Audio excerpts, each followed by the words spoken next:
This channel wasn't meant to become this. It started off as just a random British actor that you never heard of before, trying to rebuild my life here in Australia. And after trying to make my YouTube channel successful, uploading running videos that would fail time and time again, I started documenting this journey of life in Oz, and somehow it's turned into a community that has completely changed my life. So today I want to slow things right down and do something simple. No 10 words you've never heard of in Australia before, none of those sorts of videos. We're just gonna hang out, I'm gonna answer some of your questions that you've sent in and acknowledge what this year really meant. Let's get into it. And hey mate, welcome back. If you're new here, I'm Sam and we are on the 12th and final day of the 12 Days of Christmas series. Thank you to all those who sent in questions. They've all come from you. First question from Scott, Dexter and Kerry is, what are the states you'd like to visit next? Honestly, all of the ones I haven't been to yet. So I've already been to Queensland, I live here, Victoria and New South Wales. I would love to go to Tasmania. Everyone in my comment section is always like, visit Tasmania, you'll love it. The temperature's awesome, there's penguins, the architecture's beautiful. I really want to go to Western Australia. I've heard that it's like a whole different Australia experience. Lots of people are very passionate about me visiting Perth, and I would love to spend some time in South Australia, especially after doing the video reacting to the Adelaide accent, which is up there somewhere if you want to watch that after the video. Jim Hook from Patreon asked, have you considered a collab/meetup video with any other UK imports on the Gold Coast, Sunshine Coast, Brizzy? I absolutely have thought of this. I think it would be so much fun. I love meeting people in Australia as is, but to also meet some content creators and YouTubers in Australia would be so cool, because there would be so much to talk about. Honestly, the only thing getting in my way of that is just time, and also, making sure you got time with your wife and your family, and also exploring the gorgeous country. So thank you very much to my Patreon supporters. If you also wanted to become one and get exclusive uploads never seen before, and behind the scenes content every single week, I will leave that in a link in the top of the description below, or there's a QR code here. Okay, over onto YouTube, Benji7925, who is also a YouTube member, so thank you for being a YouTube member, Benji. Benji said, hey Sam, do you like cricket? And if you do, who do you go for? England or Australia? Thanks. This is a really hard one, right? I do like cricket, but I can't say I'm a cricket fan, because whilst I played a lot as a kid, I loved it as a kid, since university, I do not watch it anymore. I've had a lot of slack recently, as England have lost miserably in the Ashes, so that is all I hear in Brisbane right now when people find out that I'm British. I am British, let's be honest, this is what this channel's all about, being a Brit lost in Australia, right? I can't forget my people, so the UK team is the one I would probably go for.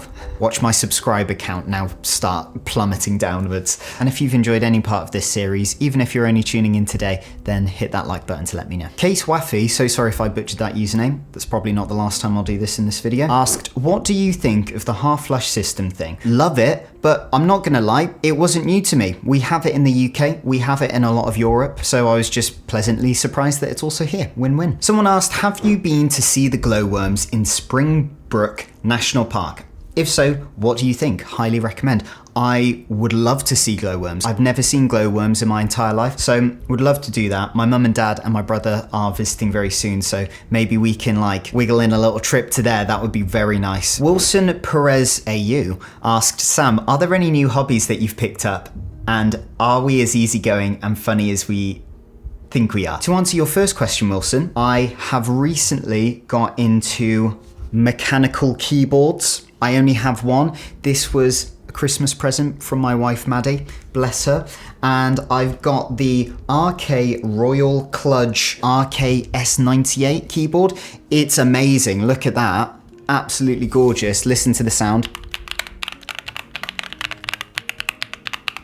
I love that it's got this little clock in the corner, and this is a little volume knob, which makes a cool sound. It's got a number pad, and the great thing about these is that if you don't like any of the keys that come on your keyboard, you can it comes with a tool, you can take them off and replace them, and people have really cool keys. When I started this channel, I would upload a lot of me playing piano covers and singing. I've been playing piano since I was 6 years old, but since becoming an actor and doing YouTube, I just you know, when I feel tired, I switch on the TV or play some video games. So I really do want to get back into that, but I'm also aware that I'm one of these people who has a lot of ambition, but almost not enough time to do it. And to answer your question of, are we as easygoing and funny as we think we are, it's complicated. I think it is a bit of a stereotype in Australia that everyone's so chill, you know, like, oh, chill surfer dude, without sounding patronising. Australians are very genuine, lovely people, and you get all flavours of people here in Australia like you would do anywhere. I think Australians are generally more easygoing than Brits, that's for certain. They worry less about little things. They know how to let things go quicker and easier than British people. And yeah, Australians are really funny. I think on Christmas Eve I went into Coles to get some last minute bits and bobs. Guy on the till next to me at the self-checkout, we were just chatting and cracking jokes, and it was a really lovely time. I've got a question here that says, my daughter would love to work in the film and television industry. However, I'm concerned she won't be able to make a livable wage. Do you have any advice that may help her both fulfill her dream and make a living? Now, I must admit, I don't make a livable wage as an actor. That's why I started a freelance video editing business last year. One of the most brilliant things about my parents is that when I told them when I was 18 years old, I want to go to university, I want to become an actor, and I want to do that as my career, they supported me all the way. They weren't like, oh, that's a really stupid idea, how are you ever going to do that? And I think that's really amazing because my mum is a high school music teacher and my dad was a traffic engineer. So they weren't working in the film and TV industry. So I think that as a parent, the best thing you can do with your child is to support whatever wacky, weird, wonderful dreams they have, even if it seems really scary. Because the thing is, while my parents supported me through that, they did not say to me, right, we're just going to pay all your rent and bills for you when you move to London and you try to get acting work. No, I had to make my own way in the world. I had to go get a 9-to-5 job at a call centre to pay for my London rent and to put food on the table. And I had to organise my own calendar and schedule. And so my parents taught me a very valuable lesson in making your own money and how you have to manage your own time if you do want to become an actor. Can't Stop the Bear, great username, said, hi Sam, do you see yourself moving to other parts of Australia in the future? Do you think you'll spend the rest of your life living in Australia? Great question. It's tricky, right? Because my wife's family, they're all based in Brisbane. So we're both very close to our families. I think we will always want to be in Brisbane. But if I booked an acting job, like a theatre production in Melbourne, I would quite happily go live there for that season of the show. Or Sydney, or if we were shooting somewhere in rural Australia, I would love that. But the thing is, although Australia is massive, I also think it's very doable to travel because it is like an adventure. But it's also really important that I spend some time in the UK as well. Remember, my lovely British family who brought me up, gave me my head start in life. And although I sometimes whinge about how, expensive and grey the UK can be, it's also where I'm from and I love it. So yeah, definitely getting a visit into the UK each year is quite important for me. Jess Hewitt said, hi Sam, would you ever do a road trip around Australia or maybe up and down the East Coast? Maybe even visit the very top of Queensland. I would love to do a road trip around Australia, have a cool van that we could sleep in, or maybe even just do motels along the way. When I was really into marathon running last year, I was like, oh, what if I could be the first one to run around Australia? And then I Googled it and I saw all of these people who have done it before and I'm like, oh, I will not be the first. I think the next place I want to visit is Adelaide. Overtired Chicken Nugget asked, what is something that shocked you the most coming into Australia?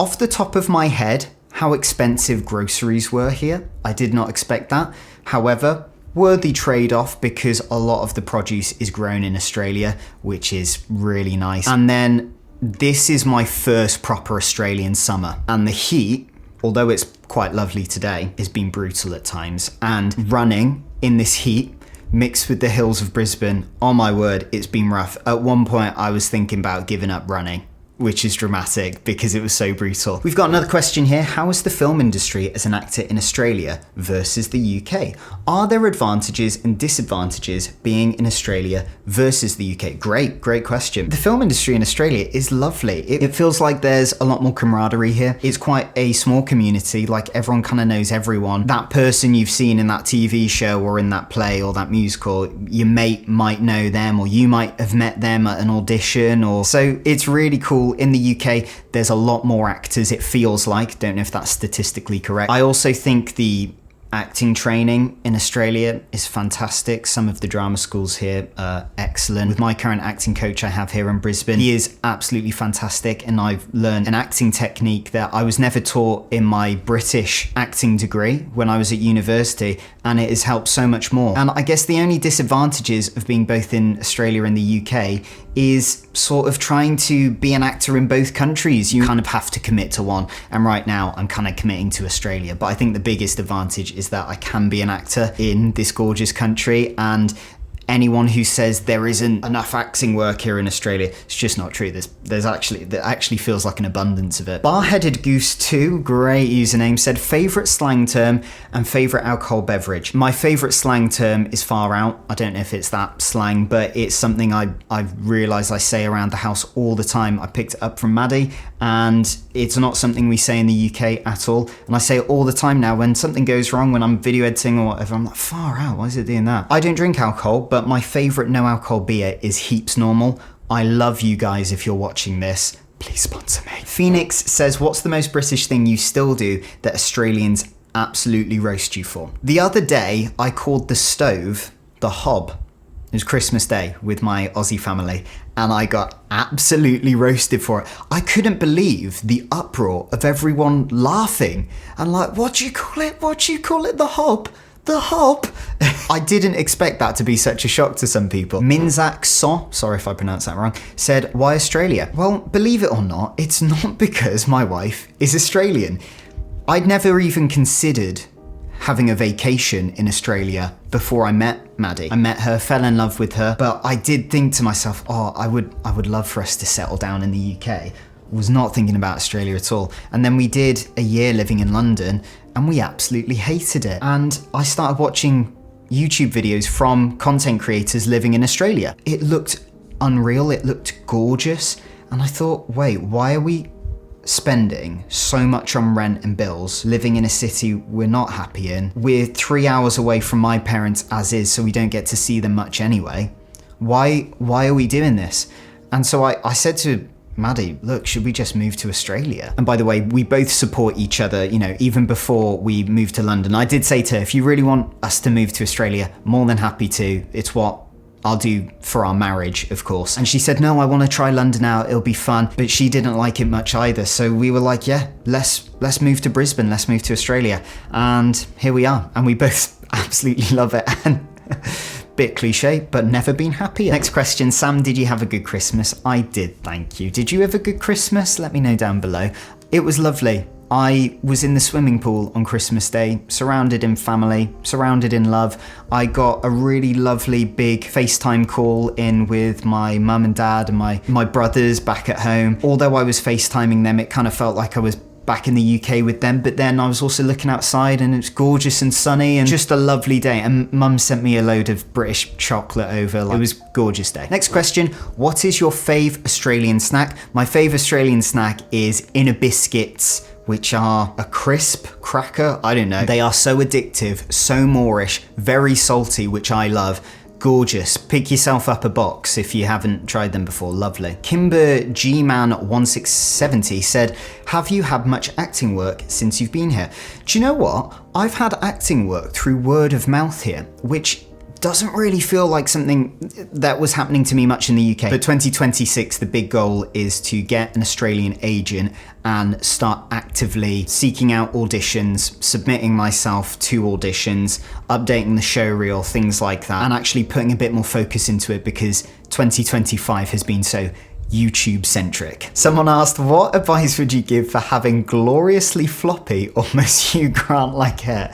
Well, thank you very much. That's very sweet of you to say. Honestly, I don't really know. I had short back and sides for the majority of my teenage years, moved to Australia, saw people with like longer sides and longer hair, and I thought, I really want to give that a go. When you have short back and sides, at least for me, I, didn't need to shampoo it and it wouldn't look greasy. Just whack a bit of product in, you're good to go. Here, honestly, I use a few products. Now I'm 27, I've kind of seen tiny bit of hair loss in the corners. So I've started actually using this rosemary oil that I found off Amazon. There was a study done that found that rosemary oil is just as effective as midoxanil, which is a hair growth product. So I just use this as a preventative. If it doesn't do anything, so be it. It was only like $10. And then for styling my hair, I will just wash it with water. I'll shampoo it once or twice a week. I will spray several sprays of handmade sea salt spray in my hair, which gives it a nice sort of texture. It brings out your natural curls. Don't buy this stuff from a supermarket. Just Google homemade sea salt hairspray, and basically it's like salt, a bit of argan oil, and some filtered water, and it lasts for months, and you save so much money. I found that putting in what men typically put into their hair, if you've got, you know, a medium sort of length fringe, is things like clays and pomades and wax. But it was making all the sort of roots in my hair really greasy. So I started using this texturing foam. Avoid the roots completely, just do the sides. It adds a bit of style, and that's great. And when my roots are looking particularly greasy and I don't want to have to jump in the shower because I'm busy, I'll put in some dry shampoo.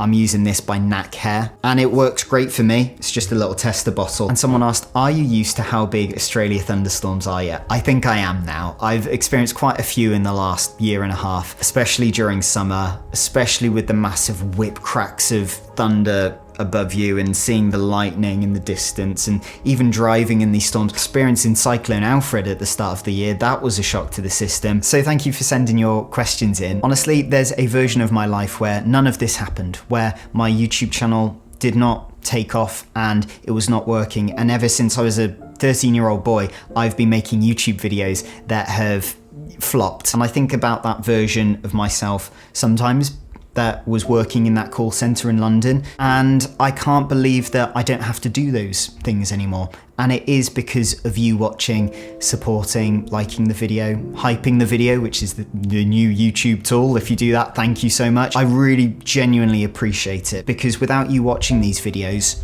I would have to start some sort of different business. So thank you, it means the world. But whilst this is the last video of 2025, I can't believe it.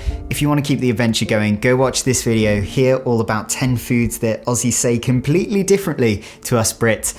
Have a lovely end of your year, and I will see you in the next one. Bye.